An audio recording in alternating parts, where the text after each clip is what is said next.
Eu quero começar lendo um texto de Hebreus capítulo 3.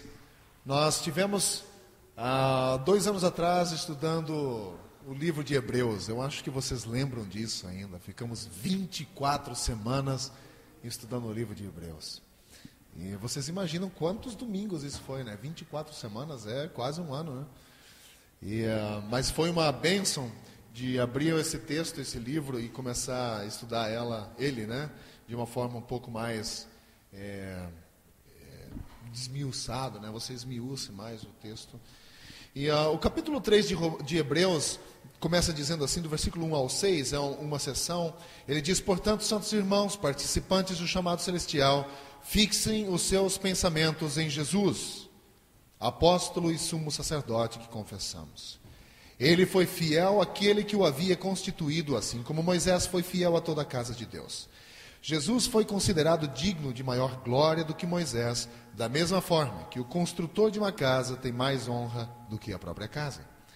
Pois toda casa é construída por alguém, mas Deus é o edificador de tudo. Moisés foi fiel como servo em toda a casa de Deus, dando testemunho do que haveria de ser dito no futuro. Mas Cristo é fiel como filho sobre a casa de Deus. E essa casa somos nós, se é que nos apegamos firmemente à confiança e à esperança da qual nos gloriamos. Eu gosto desse texto, particularmente eu gosto muito desse texto, por causa da primeira parte do versículo 1, a segunda parte do versículo 1, aliás, que diz: fixem os seus pensamentos em Jesus. Hoje nós vamos, na sequência do estudo sobre o livro de Reis, 1 Reis, sobre a vida de Elias, de tudo que esse homem viveu e passou na vida dele, nada daquilo teria acontecido se ele não tivesse fixado seu pensamento em Deus. A gente percebe que mesmo você fixando os seus pensamentos em Deus, em Cristo, mesmo assim, isso não significa que você não vai passar por dificuldade. Isso não significa que você não tenha problemas na sua vida.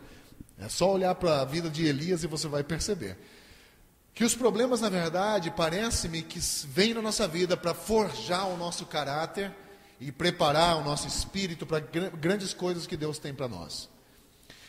E uma das coisas que me chamou a atenção no texto de Elias, que eu li essa semana, é justamente quando nós oramos, quando nós não esperamos nada acerca do que nós oramos, nós não somos frustrados, não é verdade? Se você ora apenas por desencargo de consciência, não espera nada, você nunca vai se frustrar. Se você não espera nada das pessoas, você nunca vai se frustrar. Agora, se você tem expectativa nas pessoas, se você ora com expectativa, e quando a resposta não vem da forma como você orou, você se frustra.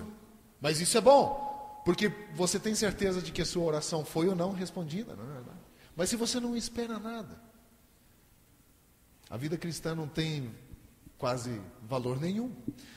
Mas fixem os seus pensamentos em Jesus, apóstolo e sumo sacerdote, que nós confessamos. Lembra de domingo passado que eu expliquei aqui sobre o desafio de Elias, que diz: escolha hoje quem vocês vão servir. Escolha hoje. Se Deus é Deus, sigam. Se Baal é Deus, sigam, mas não fica em cima do muro. Então nós confessamos, ele diz: fixem os seus pensamentos em Jesus, sumo sacerdote, que nós confessamos. Se você está aqui essa manhã, entende-se que você confessa Jesus como Senhor da sua vida. Então fixe os seus pensamentos em Cristo. Quero chamar a tua atenção para isso essa manhã, por tudo que a gente fizer aqui, as canções que cantarmos aqui, a mensagem que ouvirmos aqui, que nós possamos fixar o nosso pensamento em Cristo, autor e consumador da nossa fé. E a nossa fé não está baseada em coisas vãs, mas em Cristo Jesus. Então fixe a sua fé, a sua visão em Cristo. Fixe em Cristo. E encerrando o texto, ele diz, ele fala, ele dá ele compara Moisés com Cristo. Ele diz: Moisés serviu a Cristo, a Deus, serviu até o final, mas ele foi inferior porque ele era um ser humano. Veio Cristo, completou a obra porque ele é o próprio Deus. E diz: ele é maior porque ele é o próprio Deus, filho sobre a casa de Deus. E essa casa somos nós, se é que nos apegamos firmemente à confiança e à esperança da qual nos gloriamos. Que Deus nos abençoe nessa manhã, que nós possamos ouvir de Deus enquanto estamos aqui, que nós possamos ser desafiados também na vida com Cristo, na caminhada com Ele. Esse é o nosso desejo, essa é a nossa a vontade de crescermos cada dia mais na confiança e no conhecimento de Cristo, né? Aquilo que vocês sabiam domingo passado já não serve mais para hoje. É preciso adquirir mais, saber mais e mais. Então eu convido você a entrar nessa jornada aí essa manhã. Essa manhã nós vamos falar sobre o capítulo 18, 40 até o 46, versículo 41 a 46 de 1 Reis, onde nós vamos estudar a parte da chuva, quando chove. E vamos estudar sobre oração. Todos nós aqui, cada um de nós sabe da importância que a oração tem, mas como nós devemos orar? Nós descobrimos aqui domingo passado que não existe uma forma de oração. Mas orações têm elementos que precisam ser observados. E é isso que nós queremos fazer aqui essa manhã. Muito bem-vindo a cada um de vocês. Eu quero convidar você a realmente colocar o seu coração nesse Senhor, nosso Deus, que é Cristo Jesus, fixar o seu pensamento nele e se apegar firmemente à confiança e à esperança que nós nos gloriamos nele. Vamos fazer isso nessa manhã, convidando o Senhor para nos ajudar nesse processo, que a gente possa ouvir a voz dele esse dia, que a gente possa ser desafiado também. Luiz está aqui com a gente hoje também, lá de Campo Grande, fez uma viagem até aqui. Bom ter você aqui, Luiz. Vamos orar então, fazer isso essa manhã, convidando o Senhor para que nós possamos aprender mais dele, sentir. Nós precisamos de Cristo. Nossa cidade precisa de Cristo, né? Temos também motivos de oração essa manhã. A esposa do Craig, a Alessandra, vocês conhecem ela muito bem. Semana passada ela descobriu que ela tem um tumor no cérebro. E aparentemente não é um tumor maligno, que pode retroceder com medicamentos. Mas só o fato de você saber que você tem um tumor no cérebro é assustador. Então vamos orar para que Deus coloque a mão lá também. É assim, Kika?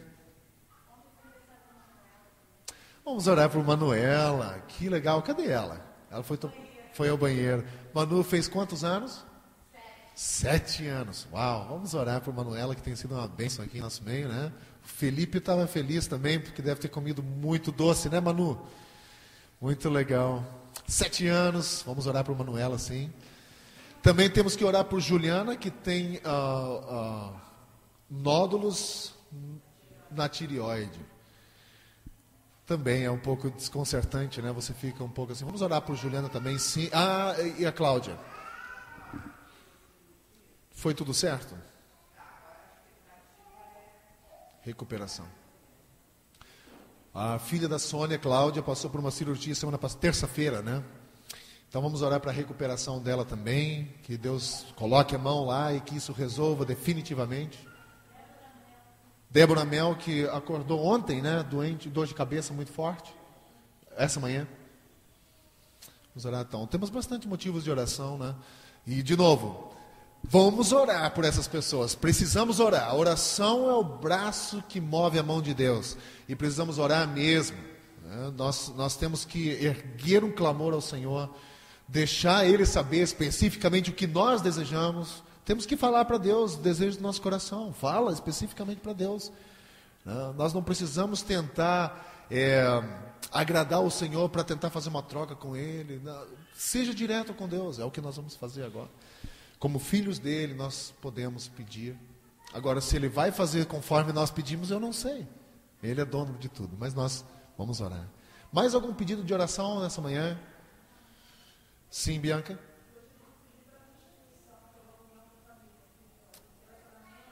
Da sua família? Ok. Vamos orar por famílias, né? Vamos fazer isso. Vamos fazer assim, eu vou orar aqui em voz alta, você ore aí no seu coração. Se você quiser orar em voz alta também junto comigo, não tem problema. Mas ore aí junto, pode ser em silêncio mesmo no seu coração, faça isso. Vamos fazer isso. Vamos erguer um clamor em favor das pessoas que estão doentes, das pessoas da Manu, que fez aniversário ontem, que é um motivo de grande alegria. Saber que mais um ano Deus deu a ela, pessoas de famílias que estão passando dificuldade. Vamos orar por esses pedidos, os que você lembra, por favor, ore. Eu vou orar aqui, você ora aí. Vamos fazer isso. Querido Deus, nessa manhã nós queremos erguer um clamor aqui em favor de pessoas que sofrem de todos os motivos possíveis. Pessoas que sofrem por causa de doenças, pessoas que sofrem por causa de uma família que está desestruturada ou passando por dificuldades, pessoas que estão extremamente felizes, pessoas que estão extremamente tristes, pessoas que estão extremamente com dor. Deus, eu quero nessa manhã erguer um clamor aqui em favor da Alessandra, que tem esse tumor no cérebro. Deus, eu desejo, meu coração deseja muito que esse tumor suma como se nunca tivesse existido lá. E eu sei que o Senhor é poderoso para fazer isso. E nós pedimos nessa manhã que o Senhor toque essa vida, que a tua cura aconteça na vida dessa mulher. Mas Deus, nós deixamos claro aqui que nós nos submetemos à tua vontade. Assim também nós pedimos pela Juliana com esses nódulos. Nós pedimos, Pai, também que o Senhor coloque a tua mão ali, que esses nódulos sumam como se nunca existissem. Esse é o nosso desejo. Assim oramos também por Débora, para que essa dor de cabeça vá embora. Mas, Pai, nós nos submetemos à tua vontade. O desejo do nosso coração é que essas pessoas sejam curadas imediatamente, hoje, nesse momento, agora. Esse é o nosso desejo. Mas nós nos submetemos à tua vontade, porque o Senhor é Deus. Deus, nós confiamos no Senhor, porque o Senhor tem poder para fazer. O Senhor pode fazer. O Senhor pode restaurar famílias. Eu não sei especificamente no que Bianca está pensando quando pediu isso. Mas, Pai, nós pedimos que o Senhor visite aquilo pelo qual ela está pedindo nessa manhã.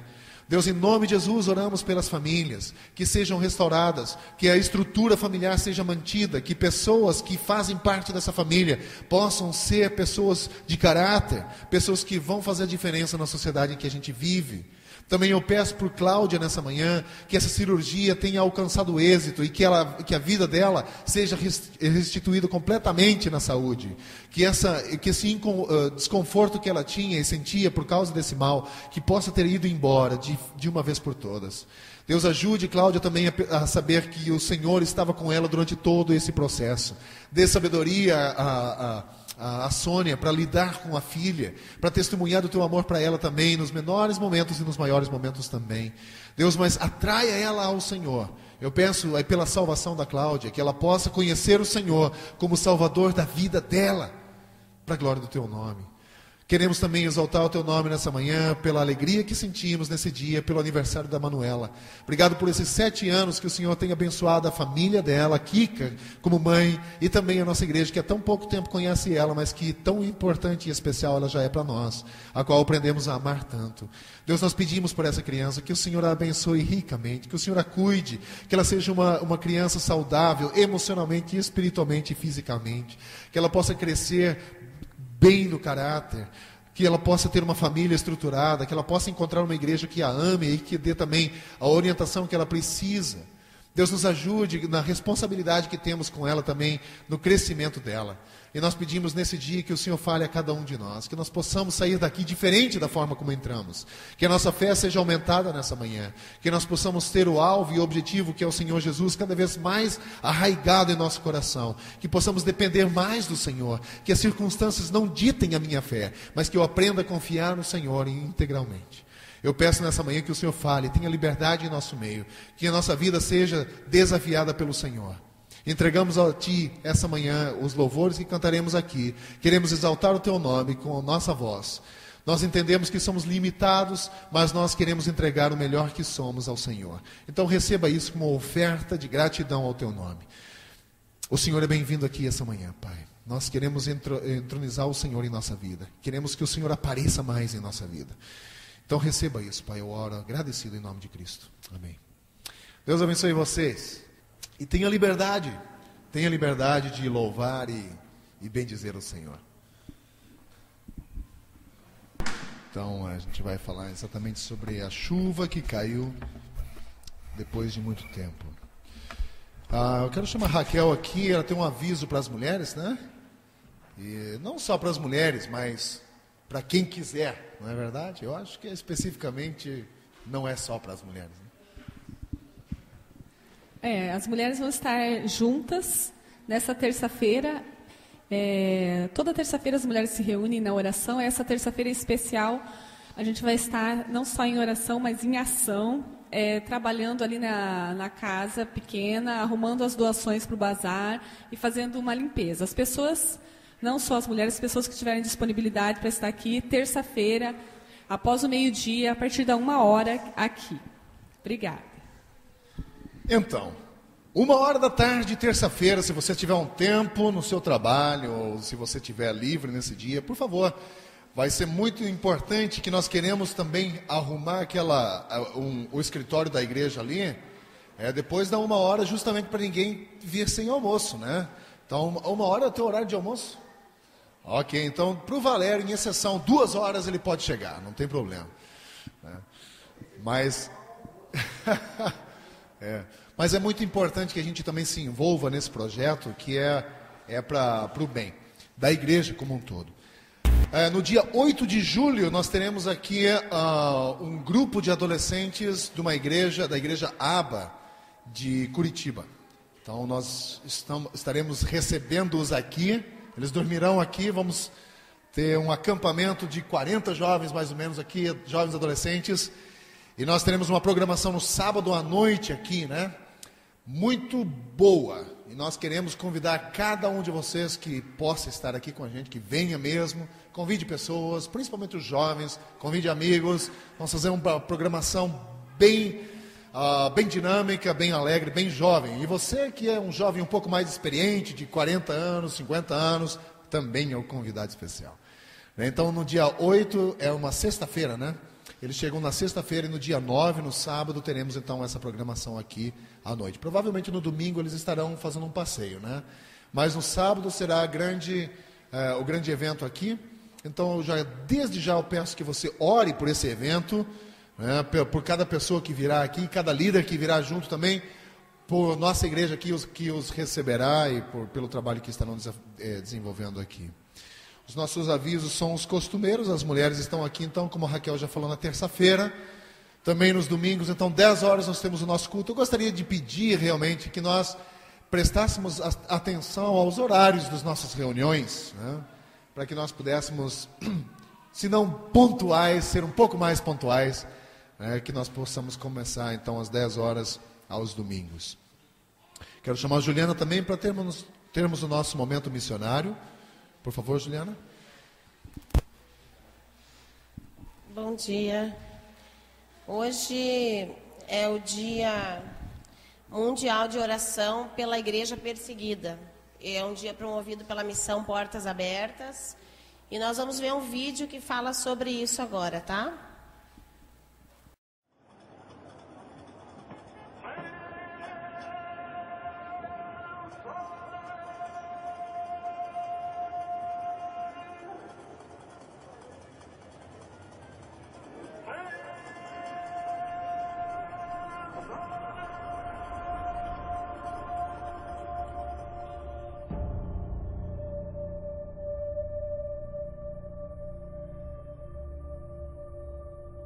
من مخفی زندگی میکردم.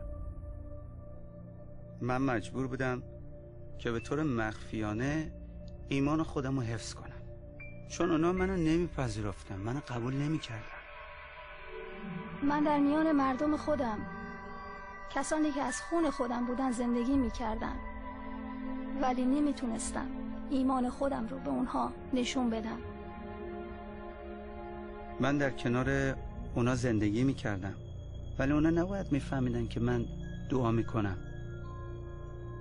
خیلی ها مثل من بودن، ولی من نمیتونستم هرگز اونها رو بشناسم. من با ترس زندگی میکردم. آنها ایمان منو قبول نداشتن. من طرد شده بودم. من مثل یه آدم کافر و بی خدا بودم. من ایمانم رو مخفی نگه داشتم. Throughout the Muslim world, brothers and sisters who once followed Islam, but who now follow Jesus, are paying the highest price for their beliefs. They are called infidels. They are kidnapped, beaten, imprisoned, and even killed. In their homelands, secret believers are struggling for their faith and their lives. They will not be accepted. They will not be allowed to function. So they really operate on two levels. As a part of the Islamic society they grew up in, but now they also have a real desire in their hearts to follow Jesus, and they do everything possible to please Jesus through their life and their conduct. The message of jihad, defending Islam, is instilled in Muslims from childhood. Eternal punishment is promised to all who do not follow this and every pillar of Islam. Radical extremists instill this message of terror in the Muslim community. Their objective is clear: to take Islam to all the earth. But even in the face of this, many Muslims are eager to learn more about Jesus. They meet and hear about Jesus Christ, and that's a totally radical new message. ولی من به شما میگویم دشمنان خود را دوست بدارید. And here's the prophet who says, love your enemies. They've been taught to hate their enemies. برای کسایی که شما را اذیت میکنن دعا کنید. This is confusing, and they want to know more about who Jesus Christ is. The Christian church is allowed to coexist in many Muslim countries, but in some cases, they are barely surviving. They face social and economic sanctions. Evangelizing to Muslims is strictly prohibited. The fear of reprisal is very real.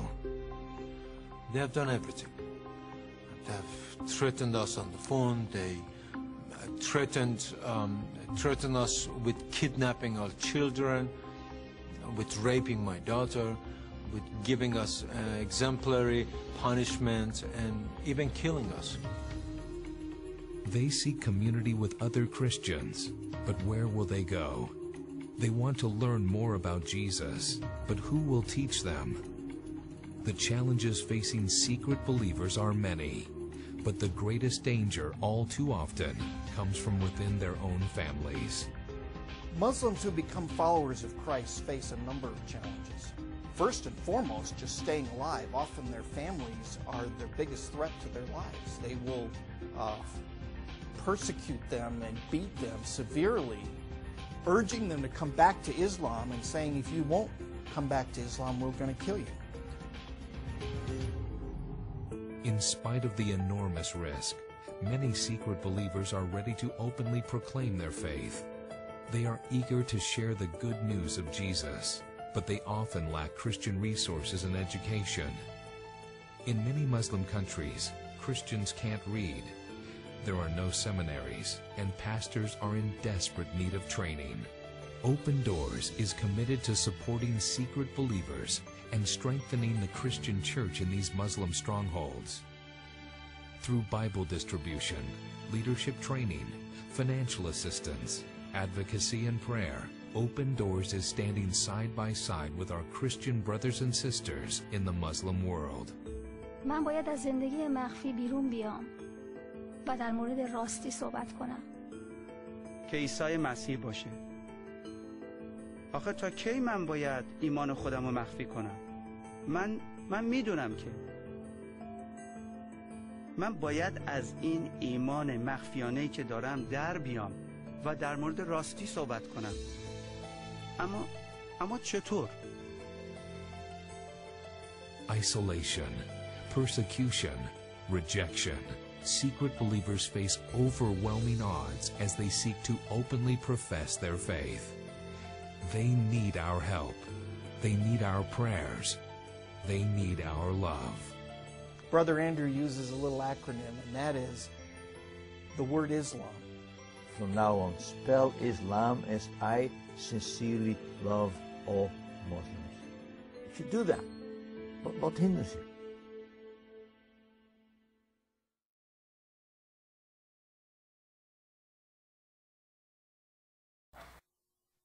Porque só o Senhor é Deus. Nós te glorificamos porque sabemos que a mensagem do Evangelho muda as nossas vidas e é algo tão radical que acontece conosco, tão profundo, uma transformação verdadeira, Deus, que quando nós encontramos ao Senhor, nós vemos pessoas que entregam a sua própria vida diante da morte, não amam mais a sua própria vida por amor a Ti, Jesus. Nós estamos aqui nessa manhã e queremos Te adorar, porque o Senhor está vivo, porque o Senhor ouve as nossas orações. E queremos orar a favor dos nossos irmãos da igreja perseguida, Senhor. Nós queremos colocá-los diante do Teu altar. Queremos colocar, Senhor, essas famílias que estão nesses países, que sofrem perseguição dos muçulmanos, Senhor, em países animistas, Senhor. Nós queremos clamar diante de Ti, para que o Senhor tenha misericórdia, Deus, dos nossos irmãos, para que o Senhor os livre de todo mal, que eles tenham acesso à Tua palavra, acesso a conhecimento do Senhor, treinamento, Deus, para que o Teu Evangelho possa alcançar pessoas que têm vivido na escuridão, Senhor, em tantos países hoje no mundo. Nós clamamos diante de Ti, Senhor, pela vida das mulheres que perderam seus maridos, que criam sozinhos seus filhos, porque eles foram mortos por causa da sua fé. Queremos clamar pelas crianças, Senhor, dessa geração de cristãos que têm sofrido a perseguição nos seus lares, para que o Senhor ouça o clamor do coração dessas famílias, Deus, e traga socorro sobre a vida deles. Queremos clamar por nós também, pela Igreja Livre, Igreja Brasileira, a igreja em tantos países que vive uma fé morta, uma fé morna, uma fé que muitas vezes o Senhor falou na Tua palavra, digo que seremos vomitados, Deus, uma fé que o Senhor não aceita. Pedimos que o Senhor venha e traga mais fé ao nosso coração, Deus, mais comprometimento contigo, Jesus, para que possamos ver o que está acontecendo hoje ao nosso redor e possamos ser resposta do Senhor, possamos amar mais o Senhor do que a nossa própria vida, Deus. Ajuda-nos como igreja, Senhor. Ajuda-nos, Deus, a nos importarmos mais com os outros do que conosco mesmos, Pai. Por favor, Senhor, ouve o clamor da Tua igreja hoje, que é feito por esses irmãos da igreja perseguida, Senhor, e vem restaurar e renovar mesmo a nossa vida, a nossa fé e a nossa esperança em Ti, Senhor. A cada novo dia nós pedimos por isso em nome de Jesus. Amém. Que coisa. Quando eu ouço uma coisa dessa, meu dom é ensino. E quando eu percebo que existem pastores que não têm condição de receber um ensino, meu coração desmonta, sabe? Isso tem mexido muito comigo. Essa é a minha coisa que mais mexe. Então, que Deus nos ajude, motive a não somente orar, mas também de fazer algo, né? Temos que fazer. A nossa oração sem ação não vale nada. Nós temos que agir. Cristãos precisam agir. Você que veio preparado com o seu dízimo e sua oferta, você pode usar esse momento agora de fazer a sua doação, se você assim sentir no seu coração, mas faça com liberdade ao Senhor, não como uma obrigação, nem com peso, mas com alegria no seu coração. Faça isso, aproveite esse momento.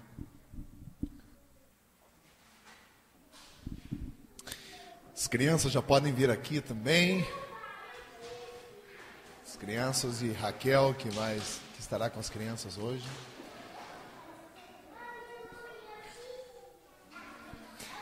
Isso é um bom sinal, né? Você gosta da escolinha? Gosta? É. Muito bom. Seria um terror se ela dissesse, não, isso não. Você sabia que era agora e você ficou feliz? Olha só que bom. Daqui uns dias tem a Valentina correndo aí também para ir para essa. Muito bom. 0 anos, muito bom. Vamos orar por essas crianças, também por Raquel, que estará. Vamos orar por Valentina, sim, claro. Todos eles. Vamos orar então?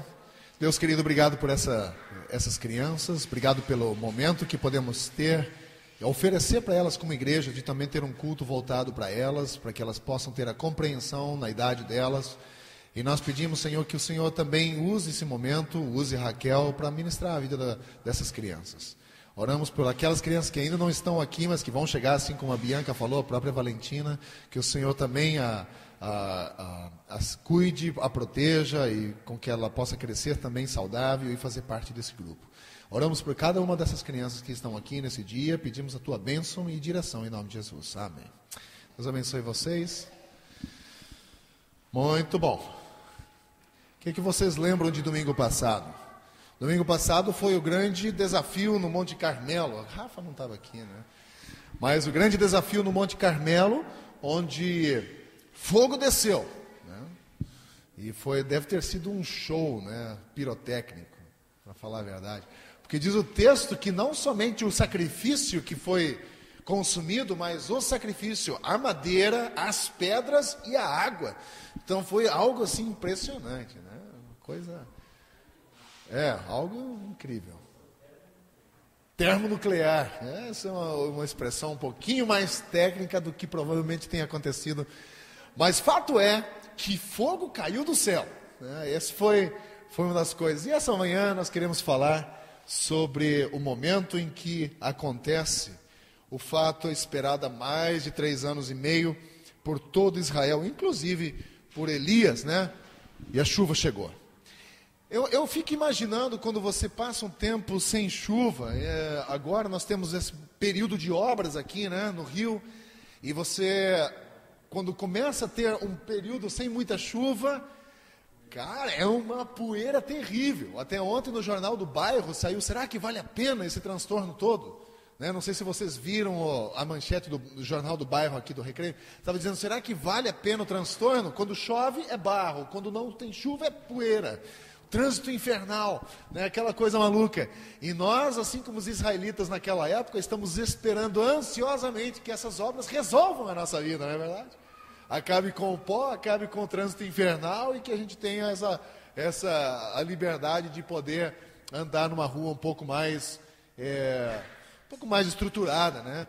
Porque estava feia a coisa aqui, pelo menos nessa região aqui, muito carro, muito buraco, e agora pó ou barro. Mas, finalmente, nós vamos ver o texto hoje de 1 Reis 18, 41 a 46, que fala um pouco sobre do que aconteceu no Monte Carmelo. Mas antes vamos fazer uma pequena recapitulação do que a gente viu até agora. Domingo passado, nós vimos que o fogo caiu sobre o sacrifício no Monte Carmelo com tal ferocidade, né, que consumiu o sacrifício, a madeira, o altar, tudo em poucos instantes. E as pessoas estavam totalmente convencidas, como a gente viu domingo passado, de que o Senhor é Deus, porque no versículo eles disseram, o Senhor é Deus, o Senhor é Deus. Se prostraram, rosto em terra, e reconheceram que o Senhor é Deus. Mas agora era hora de decisão, né? E não se pode ser vacilante diante de uma circunstância tal, e nem indeciso, né? E Elias então ordena ao povo que permaneçam em seu compromisso com o que tinham feito. Só que Elias faz uma instrução a Acabe. Elias, depois de todo esse acontecimento, no versículo 41, Elias faz uma instrução e diz para Acabe ir comer, porque ele já ouvia barulho de chuva, né? Imagine você estar aquele sol lindo, né, em cima do Monte Carmelo, e de repente Elias diz para Acabe, que tinha visto todo aquele movimento, né, aqueles profetas sendo mortos, fogo consumindo aquele sacrifício, e ele diz para Acabe, vai comer, porque eu já ouço barulho de chuva. E isso me intrigou um pouco. Será que ele ouviu trovões ou relâmpagos? Porque o texto diz, ouço barulho, né? Aí aquilo me incomodou um pouco esse texto. Eu falei, poxa vida, mas será que ele viu realmente um barulho de chuva? Mas o texto do grego não fala de barulho, ele fala de voz, né? O termo grego, do hebraico, aliás, é voz. Basicamente ele está dizendo, pô, Deus me falou que vai chover. Mas bacana isso, né? Mas enquanto Acabe vai comer, na sequência do versículo, Elias faz uma outra coisa. Elias sobe na montanha, né? Enquanto Acabe vai comer, diz o texto, Elias sobe até o alto do Carmelo, dobrou-se até o chão e pôs o rosto entre os joelhos. O que você acha que ele fez ali? Como? Pode ser. Oração. Você viu que o texto não fala que ele ora? O texto não diz. Todos nós temos certeza que Elias orou, não foi? Inclusive eu achava. Quando eu li esse texto de novo essa semana, eu falei, puxa vida, mas o texto não diz que ele orou. O texto só diz que ele se prostrou, colocou a cabeça entre os joelhos e pronto. Mas que ele orou, sabe por quê? Porque olha só o que o Tiago diz. Tiago capítulo 5, 17 e 18 diz assim, Elias era humano como nós, ele orou fervorosamente para que não chovesse, e não choveu sobre a terra durante 3 anos e meio. Versículo 18. E orou outra vez, e os céus enviaram chuva, e a terra produziu os seus frutos. Então Tiago diz que Elias orou, mas o texto lá em 1 Reis não diz. Mas a gente por inferência entende que Elias orou. A pergunta que vem na nossa mente aqui é: se Deus prometeu chuva, por que Elias teve que orar? Lembra que em 1 Reis 18:1, Elias recebe um mandamento dizendo: vá apresentar-se a Acabe, pois enviarei chuva sobre a terra. Se Deus prometeu que iria enviar chuva, por que Elias teve que pedir de novo? Isso não incomoda você?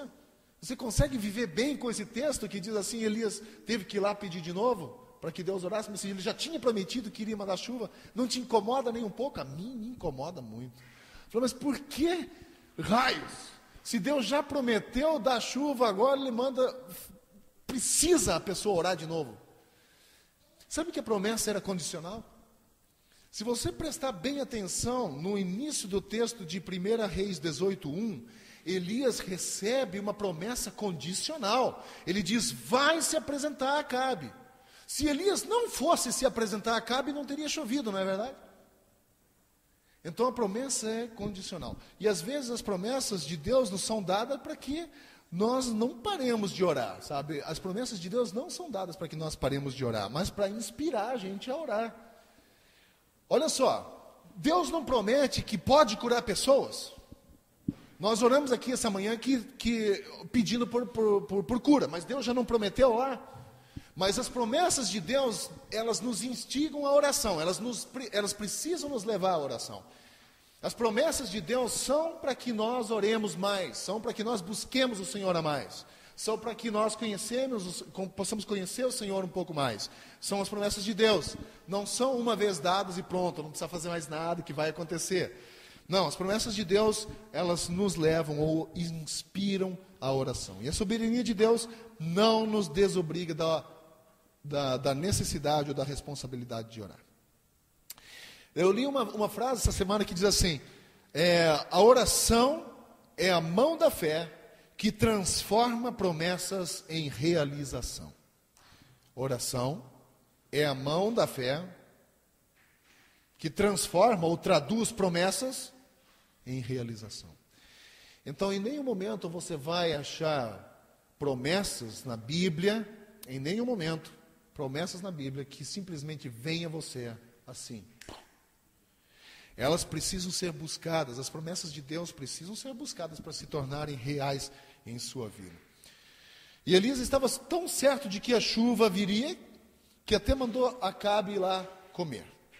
E essa manhã, nós queremos ver, pode passar essa, que Elias é um exemplo de oração na Bíblia. Tiago usa ele como um exemplo de oração.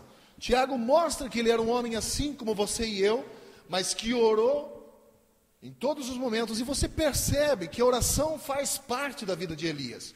Elias, ele ora no início da seca, quando nos é apresentado Elias ora no início da seca. Mais tarde ele faz uma oração simples para a recuperação da filha da viúva. Ele também ora no Monte Carmelo, quando oferece uma oração simples para Deus e o fogo cai. Elias também ora no tempo de profunda depressão. Esse no Elias 1 Reis 19:4, quando Elias ora em profunda depressão, foi a única oração que Deus não respondeu. Mas todas as orações de Elias, Deus responde, mas uma só Deus não responde. Quando Elias faz a oração em 1 Reis 19:4, quando Elias diz assim: chega, me mata de uma vez. E Deus não responde. É a única oração que Deus não responde de Elias. Mas basicamente Elias é um homem de oração. E se Elias é um exemplo de oração, nós temos o que aprender com ele em termos de oração. Talvez a gente ore muito na nossa vida. Eu acho que nós temos pessoas aqui na igreja que têm dom de oração. Eu acho que a oração não é só para alguns crentes. É para todo mundo, mas tem pessoas que têm um dom. Minha esposa tem dom de oração. Ela pode passar 2 horas orando, ela adora aquilo. Para mim é um exercício, sabe? É uma disciplina. Porque eu preciso tirar o meu tempo para orar, é mais difícil para mim. Para ela é tranquilo. Então tem pessoas que oram com mais tranquilidade. Mas talvez nós precisamos olhar para a oração, para a ideia, o elemento da oração, para tirar algumas lições sobre ela. Talvez a gente não conheça exatamente todos os aspectos de uma oração. E Jesus nos ensinou uma oração muito simples, na oração do Pai Nosso, lembra daquilo? Que é um modelo só, não é para ser orado especificamente aquilo, mas é um modelo, a própria Bíblia diz que é um modelo. Mas o que nós vamos ver aqui em Elias nessa manhã Antes, vamos ler o texto, capítulo 18, versículos 41 a 46. Eu não tenho ali, vamos procurar na nossa Bíblia mesmo, e vamos ler esse texto. 1 Reis, capítulo 18, versículo 41 até o 46. Diz assim o texto: E Elias disse a Acabe: Vá comer e beber, pois já ouço o barulho de chuva pesada. Então Acabe foi comer e beber, mas Elias subiu até o alto do Carmelo, dobrou-se até o chão e pôs o rosto entre os joelhos. Vai e olhe na direção do mar, disse a seu servo, e ele foi e olhou. Não há nada lá, disse ele. 7 vezes Elias mandou: volte e vá ver. Na 7ª vez o servo disse: uma nuvem tão pequena quanto a mão de um homem está se levantando no mar. Então Elias disse: vá dizer a Acabe, prepare o seu carro e desça, antes que a chuva o impeça. Enquanto isso, nuvens escuras apareceram no céu, começou a ventar e a chover forte. E Acabe partiu de carro para Jezreel. O poder do Senhor veio sobre Elias, e ele, prendendo a capa com o cinto, correu à frente de Acabe por todo o caminho até Jezreel. Primeira coisa que eu quero observar aqui essa manhã, que é muito importante para nós, e esse é um dos elementos que está em falta no meio cristão. Em mim, está em falta em você. Olhe bem para isso. Ele se humilhou. Nós temos que buscar a própria humilhação. Agora, o que é se humilhar? 1 Pedro 5,6 diz o seguinte: portanto, humilhem-se debaixo da poderosa mão de Deus, para que Ele os exalte no tempo devido. Humilhe-se debaixo da poderosa mão de Deus. Philip Keller diz o seguinte: antes que possa haver qualquer bênção de cima, antes que Deus possa mandar qualquer bênção na sua vida, precisa acontecer um quebrantamento no seu coração. Antes que Deus possa abençoar a sua vida, precisa haver quebrantamento no seu coração. E antes que possa acontecer qualquer alívio na sua vida, deve haver arrependimento. Humilhação, humilhar-se é uma vida de arrependimento. Não é uma pessoa que convive com um pecado legal. Ok, eu posso lidar com o pecado na minha vida. Eu posso louvar a Deus com o meu coração cheio de pecado. Ele está dizendo, antes que possa haver qualquer bênção de Deus na sua vida, precisa acontecer um quebrantamento. E nós vemos esse ensino claro nos Salmos. Salmos nos ensina que é bom, que Deus se alegra daqueles que se aproximam dele com o coração quebrantado. Salmo 51, 17. Deus se alegra daqueles que se aproximam dele com o coração quebrantado.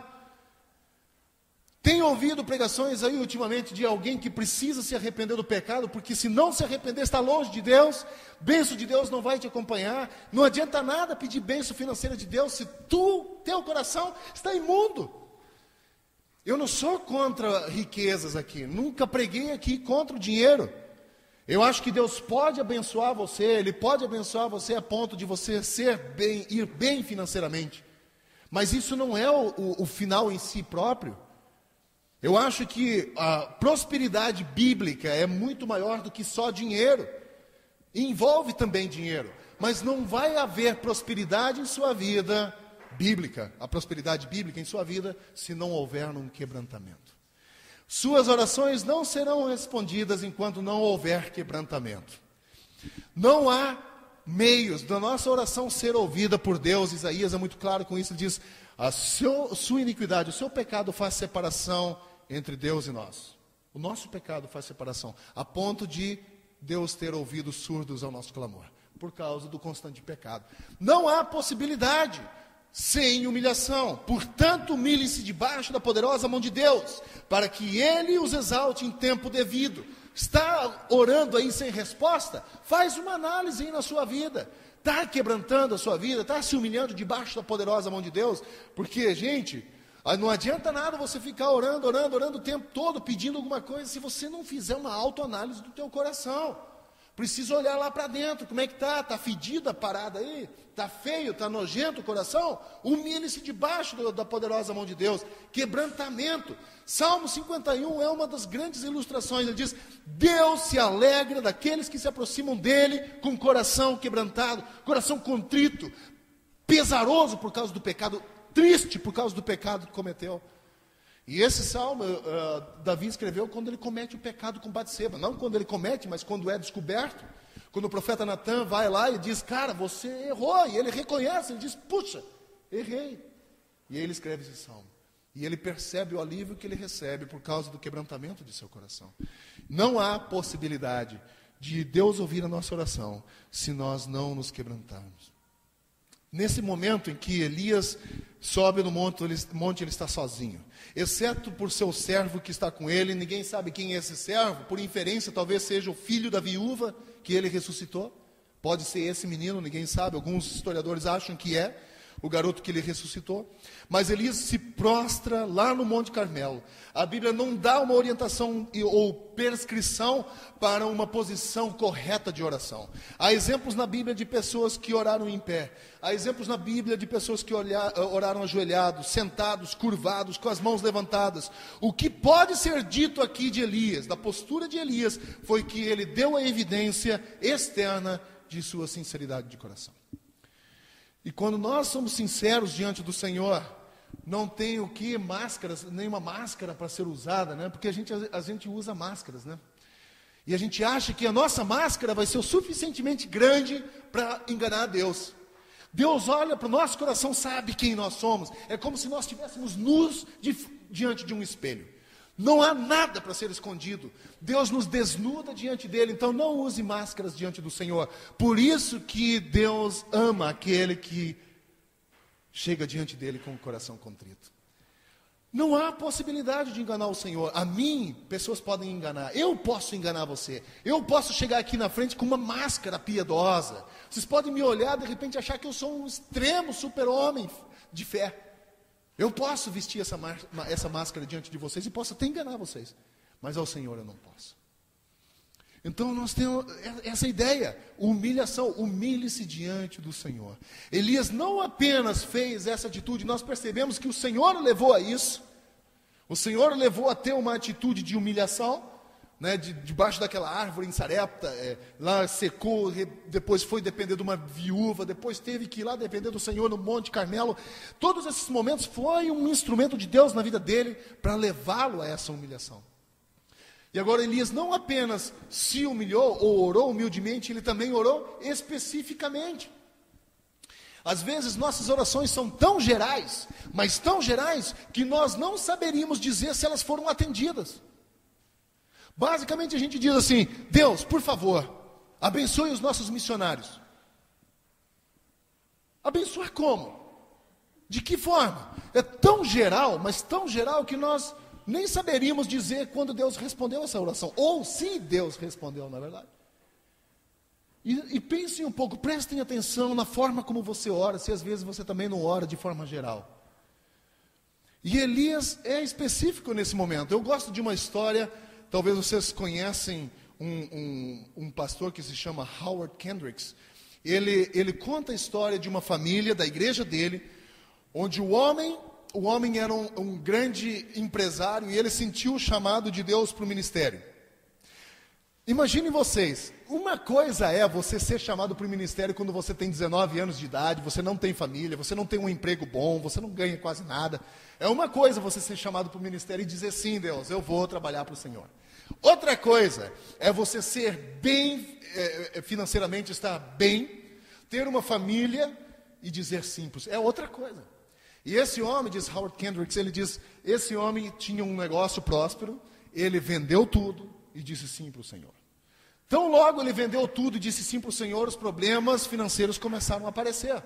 Porque ele não tinha mais. Ou você acha que pastor ganha muito dinheiro? Não ganha, não. O Matias, esses dias, viu um carro daqueles que parecem um Hot Wheels. Como é que é o nome daquele carro? Da Chevrolet.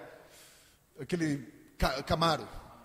Passou do nosso lado e disse, pai, vamos comprar um desse. Eu falei, claro, com salário de pastor, vamos comprar segunda-feira. Não dá. Então, quando você trabalha no ministério, você tem que saber. A pessoa que entra no ministério, ele sabe das limitações da sua vida. Você não tem dinheiro sobrando. O que entra é o que sai. Né? Você não tem. Então, você aprende a viver com o que você tem.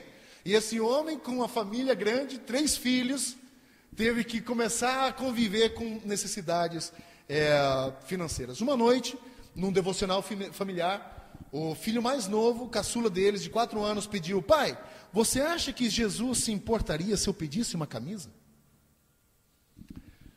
E o pai responde, é claro que não. Então eles escreveram no livrinho deles, não sei se vocês têm uma lista de oração, eu fiz já uma lista de oração.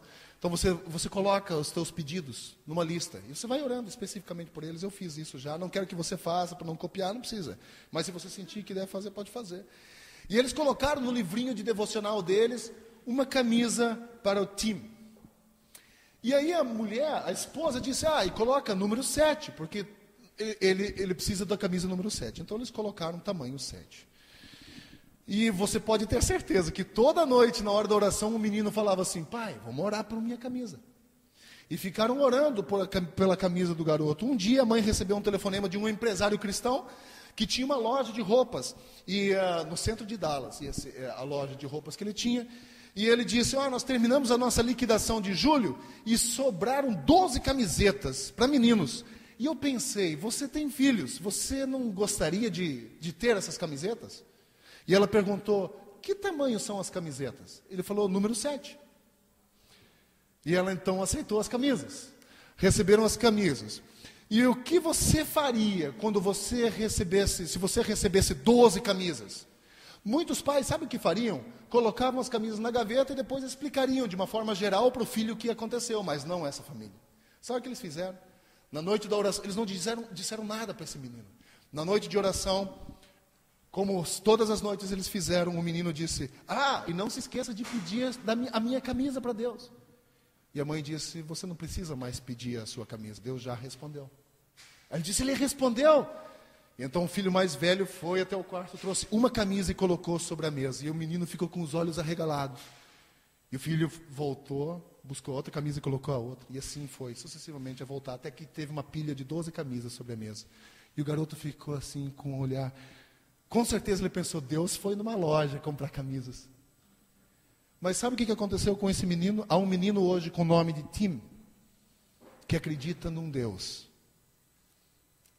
que está interessado suficientemente na necessidade de um menino de 3 anos, que precisa de uma camisa. Quando nós, como pais, ensinamos os nossos filhos de que Deus é um Deus amoroso, de que responde, mesmo que possa parecer besteira, uma camisa de R$7 ou de R$1,99, Deus é suficientemente poderoso e interessado para suprir as necessidades de um menino que precisa de uma camisa. E olha, isso me ensina algo de que Deus gosta de que nós sejamos diretos com Ele. Uma das coisas que me chamou a atenção nas favelas é que os traficantes, eles dizem assim, papo reto, não me enrola, eu gosto de papo reto, seja direto comigo, seja direto com Deus também, não tente enrolar Deus. Pode falar, Lini.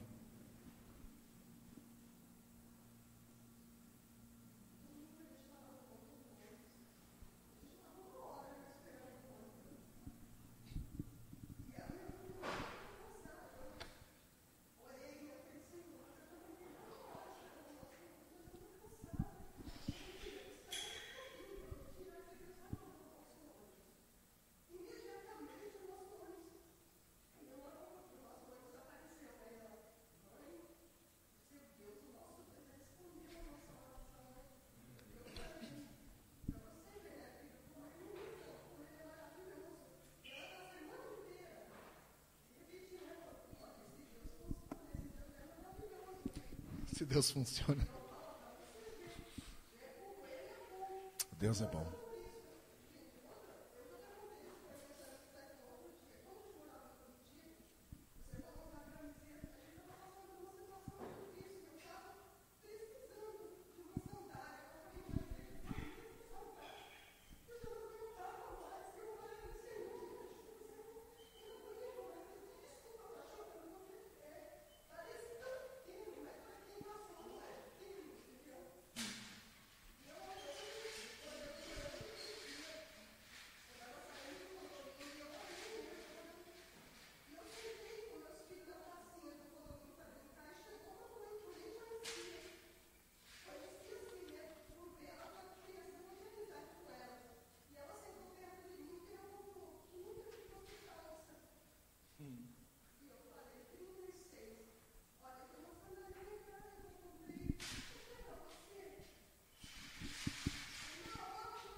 E a gente às vezes pensa que, eu não vou incomodar Deus com uma besteirinha dessa, né? Parece. É significativo, claro. E essa experiência que vocês tiveram domingo passado vai marcar a vitória para o resto da vida dela. Um Deus que se importa com os filhos dele quando precisam de um ônibus, quando precisam de uma sandália, quando precisam de uma fralda para beber, quando precisam de uma camiseta. Deus não somente responde quando você precisa de um carro, de um emprego novo. Deus responde quando você precisa de uma coisa pequena também. Deus é poderoso. Elias sabia do que ele precisava. Elias sabia especificamente do que ele precisava. As nossas orações, elas precisam ser definidas especificamente. E quando nós especificamos as nossas orações, elas também trazem respostas específicas. Elias sabia exatamente do que ele precisava, de chuva, e foi o que ele pediu. Do que você precisa? Sabe, uma das coisas que eu tenho observado ultimamente entre os crentes e que me deixa para morrer, é quando o cara começa a bajular Deus. Deus Todo-Poderoso, ele começa com todas essas palavras para depois dizer, me dá um carro novo. Ele acha que bajulando Deus, ele vai mover o coração dele para que Deus dê a ele o que ele quer. É basicamente tentando convencer a Deus de que ele quer ganhar aquilo. Deus conhece o nosso coração, Ele sabe o que é bajulação, Ele sabe o que é gratidão que vem no nosso coração. Ele sabe definir essas coisas. Seja direto com Deus, papo reto com Deus. Sabe, eu acredito que nós precisamos ser mais específicos naquilo que nós oramos.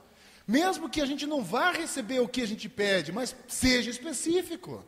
E a resposta de oração nós vemos na vida de Elias foi por causa disso. Ele sabia o que queria, o que precisava, e ele orou assim. Elias não somente orou especificamente, como também ele orou com expectativa.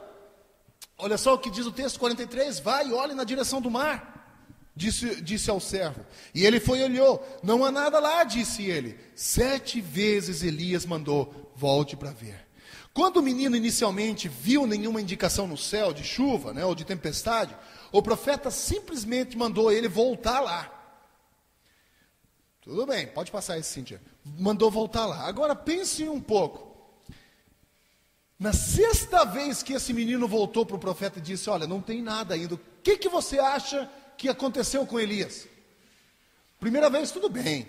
2ª, 3ª, 4ª, 5ª, 6ª. E Elias olha e diz, será que vieram perguntas, questionamentos na vida desse homem? Será que ele não pensou assim, puxa, eu acho que eu fui prepotente demais? Será que eu não fui presunçoso demais achar que Deus vai realmente mandar chuva? Sabe, eu acho que não. Pois a fé de Elias, ela não descansou nas nuvens, não. A fé de Elias estava em Deus. E as nossas circunstâncias não podem ditar a nossa fé. Presta atenção, nossa circunstância não pode ditar a nossa fé. Se a gente olhar para a nossa circunstância, nós não temos fé nenhuma. Eu não tenho fé nessa humanidade que está cada vez pior. Mas a minha fé não está nas circunstâncias. Também a fé de Elias não estava nas circunstâncias.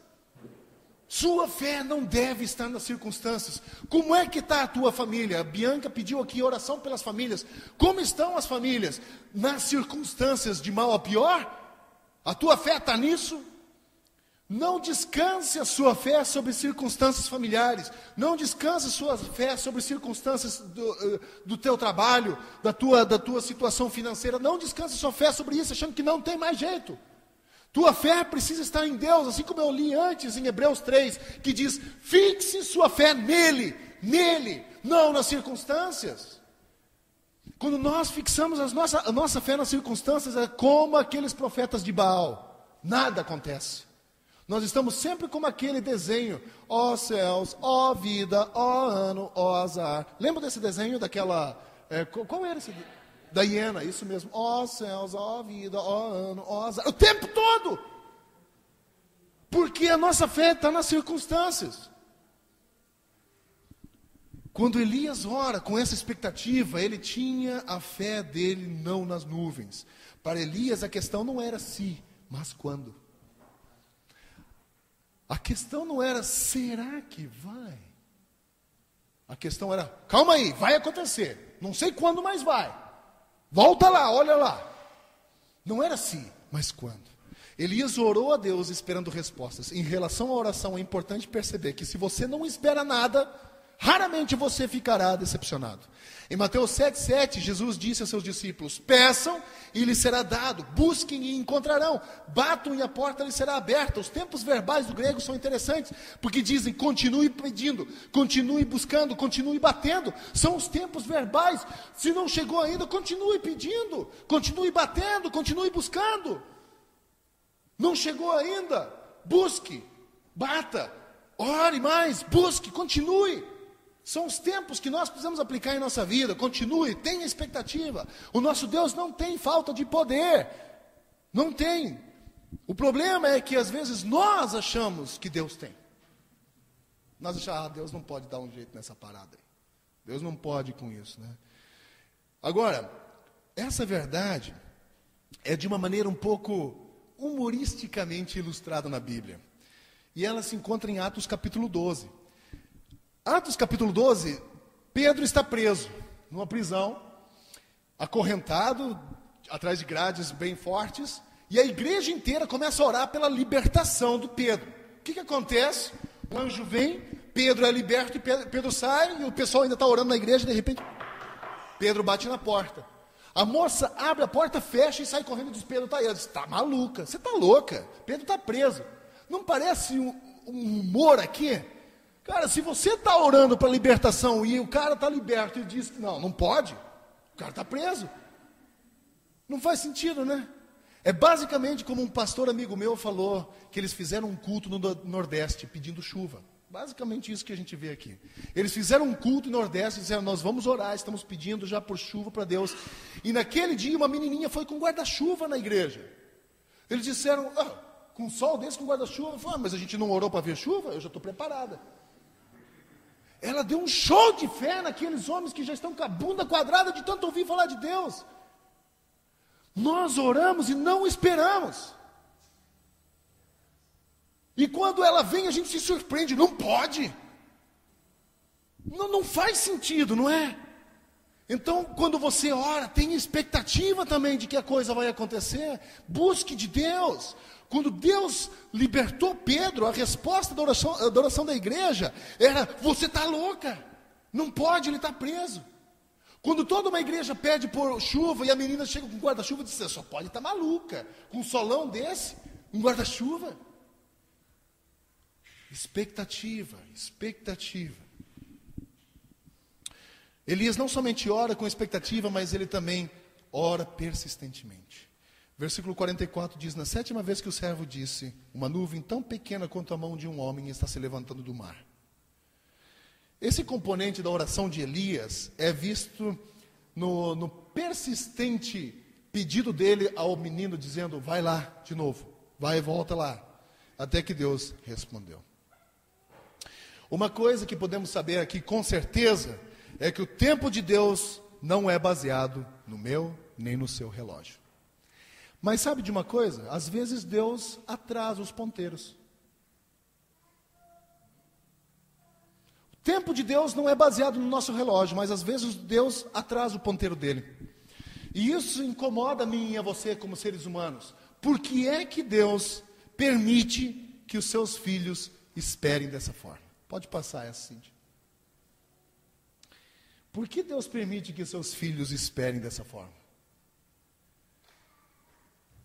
O que você acha? Por que será que Deus às vezes demora para responder a nossa oração? Por que será que Deus às vezes faz com que a gente espere mais por aquilo que a gente está ansiando receber? Sabe, eu acho que não é para que nós possamos persuadi-lo, para que ele conceda o nosso pedido no nosso tempo. Deus basicamente mostra com isso de que ele não é persuasivo, no sentido de ser persuadido por nós. Talvez o que pedimos não seja algo para aquele momento também. Talvez seja um benefício maior em não receber aquilo que nós estamos pedindo. Talvez ele queira provar a sinceridade do nosso pedido. Mas aí você pode perguntar de Elias: puxa, mas o pedido de Elias era evidente que era sincero desde o início, mas talvez seja questão do orgulho também. Apesar de tão humilde que possa parecer Elias, A Escritura nos diz que ele era um homem assim como eu e você. Tiago diz que ele tinha a mesma natureza que nós, então provavelmente ele era orgulhoso também, lutava com orgulho. Esperar iria levá-lo a lançar-se cada vez mais sobre Deus, depender mais de Deus. Podemos acreditar que a cada oração, de que cada momento que esse menino voltava e dizia, não tem nada, Elias orava com mais urgência. Né? Imagino que sim, mas até lermos o restante do versículo 44, que diz assim: uma nuvem tão pequena quanto a mão de um homem está se levantando no mar. Então Elias disse, vá dizer a Acabe, prepare o seu carro e desça antes que a chuva o impeça. A oração de Elias não foi respondida porque ele era eloquente. Também não foi respondida porque ele ficou orando um tempão, nem porque ficou orando alto demais, nem foi eficaz porque ele foi humilde demais, mas a oração dele foi respondida porque ele se quebrantou humildemente, aprendeu isso no seminário de Deus, foi específica, esperou que acontecesse aquilo que ele pediu e persistiu. Essas três coisas eu gostaria que você guardasse no seu coração quando você estivesse orando. Lembra que Deus não ouve oração, Ele decidiu não ouvir, está na Bíblia, Ele decidiu, não ouve oração quando o coração está cheio de pecados, um coração não quebrantado, um coração não contrito, Ele não ouve, não adianta, você pode pular, pode gritar, pode ser o cara mais eloquente, Deus decidiu não ouvir, Ele decidiu, não ouve, então não adianta vir um pastor dizer, não, você tem que determinar.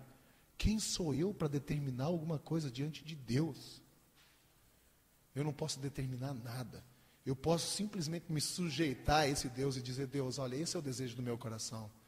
Eu gostaria de ter uma camisa número 7, uma sandália número 36, a resolução dos problemas da minha família nessa e nessa área. Eu gostaria que isso acontecesse. É o meu desejo maior do coração.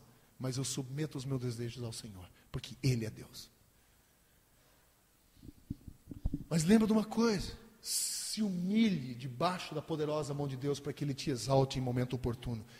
Seja papo reto com Deus, seja específico.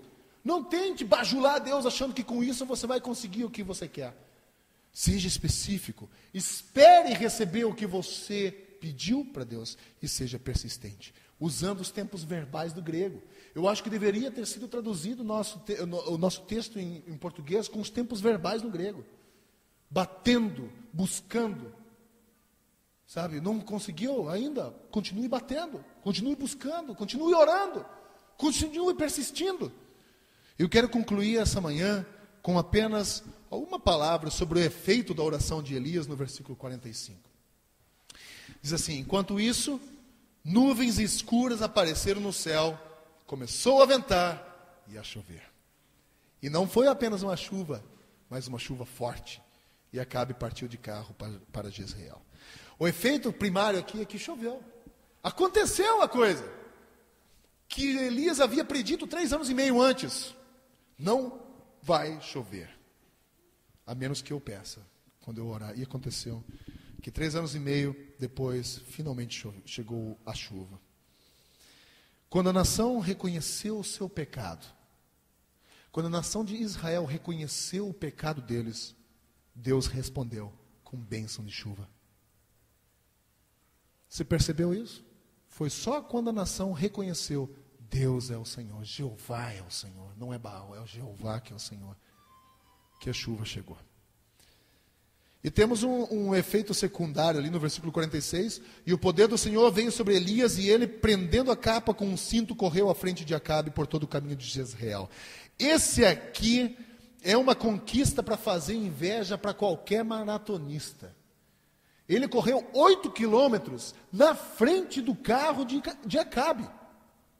E olha só, ele passou o dia inteiro em cima de um monte, né, com estresse, e de repente, no final do dia, ele correu 8 quilômetros em Cissa, 8 quilômetros na frente de um carro. Imagina um carro de cavalos correndo e Elias foi na frente, chegou na frente, 8 quilômetros até Jezreel. Se não é poder de Deus na vida desse homem, não é outra coisa. Ele não poderia ter feito. Mas Deus forneceu essa força para ele naquele momento, como indicado na palavra aqui do versículo. O poder do Senhor veio sobre Elias. Está cansado aí, meu irmão? Não está conseguindo andar direito? Você precisa do poder de Deus na sua vida. Mas precisa começar da forma correta. Não é invertendo a coisa, querer o poder antes, para isso levar você ao quebrantamento, porque não vai levar. Começa com o quebrantamento que vai te levar até o poder de Deus ser visto na tua vida. Mas é um processo. É um processo. Que Deus nos ajude, que a gente possa aplicar. Se você não lembrar de mais nada, não tem problema. Apenas lembre das palavras humilde, específico, expectante e persistente. 4 palavras, lembra só disso. Humilde, que é o sentido de quebrantamento, né? Que o seu coração seja quebrantado. Humilde, específico, expectante e persistente. Só isso. Se você não lembrar de mais nada, tá bom. Só lembra dessas 4 palavras. E aplique isso essa semana na sua vida. Não adianta nada você vir aqui nos domingos ouvir e não aplicar, né? Tiago diz, seja praticante, não apenas ouvinte. Vamos fazer isso essa semana. Quero desafiar você. Quer ver essa coisa na tua vida acontecer? Pô, vai acontecer. Nós temos exemplos aqui. Né? A própria Leni, tão recente, né? E não só isso, a gente conhece um pouco mais da vida da Leni, já sabe o quanto Deus tem agido lá. Mas se eu fosse abrir aqui para cada um de nós falar, todos nós teríamos alguma história para contar, não é verdade? Todos nós temos uma história para contar. Que Deus nos ajude nesse dia, que a gente possa levar isso em nossa mente. Eu quero encerrar essa manhã orando ainda, para que a gente não esqueça dessas 4 palavras. Vou repetir de novo. Humilde, específico, expectante e persistente. Vamos orar? Bom ter o Bruno aqui com a gente. Vamos vê-lo. Bruno é outro filho da Sônia. Vocês desconheciam isso, né? Bom ter você aqui, cara. Vamos orar então. Querido Deus, obrigado por essa manhã, obrigado por esse dia. Quero agradecer, Senhor, por cada pessoa que pôde estar aqui nesse dia. Obrigado, Pai, pela Tua palavra. Obrigado porque nós sabemos que o Senhor é um Deus atuante e que não é apenas uma fabricação de uma filosofia, porque nós temos a experiência, experimentamos já isso. E Deus, agradecemos por esse texto que acabamos de ler, onde mesmo uma pessoa, assim como nós, que se prostrou diante do Senhor, que teve uma atitude diante de Ti, pôde também perceber e viver uma experiência com o Senhor. E esse mesmo pedido eu faço para nós aqui nesse dia, que nós possamos ter uma experiência com o Senhor, que não apenas mude a nossa vida, mas que também coloque a nossa vida numa rota com o Senhor. Quero pedir nessa manhã que o Senhor nos fortaleça a fé, que a nossa fé esteja pautada no Senhor e não nas circunstâncias, que a gente tenha o desejo de humilhar-se debaixo da poderosa mão do Senhor, para que o Senhor, no momento oportuno, nos exalte. Quero pedir também, Deus, que o Senhor nos ajude a ser mais específico naquilo que nós desejamos ou precisamos em nossa vida. Isso não significa que o Senhor nos dará isso, mas nos ajude a ser específico. Nos ajude também com o aumento da nossa fé, para que nós possamos esperar aquilo que nós pedimos, e não nos assustarmos quando o nosso pedido for respondido, de forma que a gente não acredite como sendo algo do Senhor. Ajude-nos também a ser persistente naquilo que nós pedimos. E nessa manhã eu te agradeço, Deus, porque o Senhor deixou isso para nós, na Tua palavra. E nós podemos, e temos todas as condições de aplicar isso em nossa vida, porque Elias, um homem assim como nós, fez isso, então nós também podemos. Então eu peço nesse dia que o Senhor nos abençoe. Que o Senhor nos abençoe de forma que possamos ser bons crentes, bons cristãos. Que nós possamos ter a nossa fé no Senhor, especificamente, única e exclusivamente. E eu oro nessa manhã para que a graça do Senhor Jesus, o amor de Deus o Pai, a comunhão e consolação do Espírito Santo sejam conosco hoje e sempre. Oro assim em nome de Jesus. Amém. Sim, Cícero. Pode.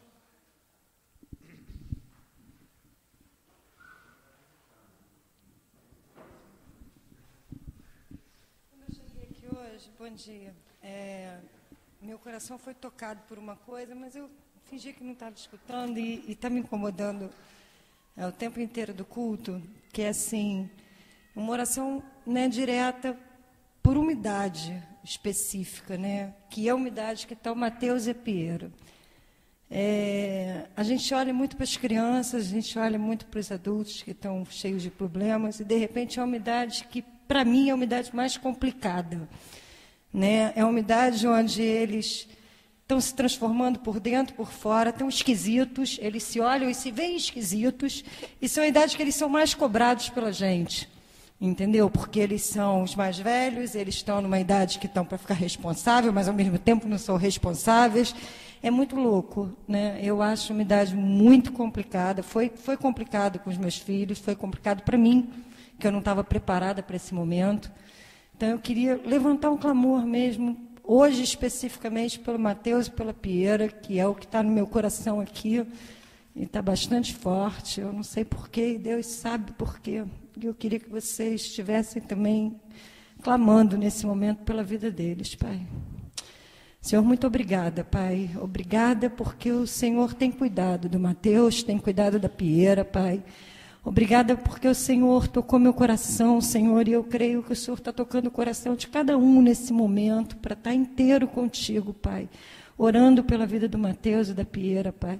Senhor, o Senhor conhece o coração deles, o Senhor conhece o que vem na mente deles, no coração deles, a pressão que eles vêm passando, Senhor, no profundo do coração deles, Senhor, a pressão que eles vêm passando no colégio, Senhor, nesse mundo que é tão louco e que cobra da cidade tantas coisas, Senhor, onde eles mesmos não sabem quem são ainda, Senhor. Então eu peço nesse momento que o Senhor esteja pegando esses dois pequenos jovens, Senhor, e guardando na palma de tuas mãos, Senhor. Em nome de Jesus, eu peço que eles não se desviem nem para a direita e nem para a esquerda, Senhor, mas que os olhos deles permaneçam em Ti, Senhor. Que tudo que eles aprenderam, tudo que eles escutaram de Ti, Senhor, tudo que eles viveram da Tua palavra na vida deles, na casa deles, Senhor, eles possam se agarrar a isso, Senhor, e ter a certeza, Senhor, ter a fé que o Senhor é com eles, Pai, em todas as dificuldades, em todas as tribulações, em todos os medos, as angústias, Senhor, as ansiedades que vêm no coração deles, Pai. Senhor, que o mundo não venha corrompê-los, Pai, nesse momento, Senhor, mas que eles possam estar, Senhor, cobertos com o Teu sangue, agora, meu Pai, em nome de Jesus, Senhor, e que o inimigo não toque, Senhor, num fio de cabelo deles, Senhor, porque o Senhor é com eles, o Senhor é quem os guarda, Senhor, e quem os cuida, Pai. Eu quero Te agradecer pela vida desses dois jovens, Senhor. Quero colocar aqui, Senhor, que nós estejamos lembrando deles, Senhor, em todos os tempos, Pai, e que eles estejam cobertos, Senhor, pelas nossas orações também, Senhor. Eu Te louvo e Te agradeço, meu Pai, em nome de Jesus. Amém. Muito bem lembrado, Cissa. Precisamos realmente manter os nossos adolescentes debaixo de oração. Deus abençoe vocês, tenham um bom domingo. Não saia sem antes dar uns bons abraços uns nos outros. Vamos fazer isso. Deus abençoe vocês.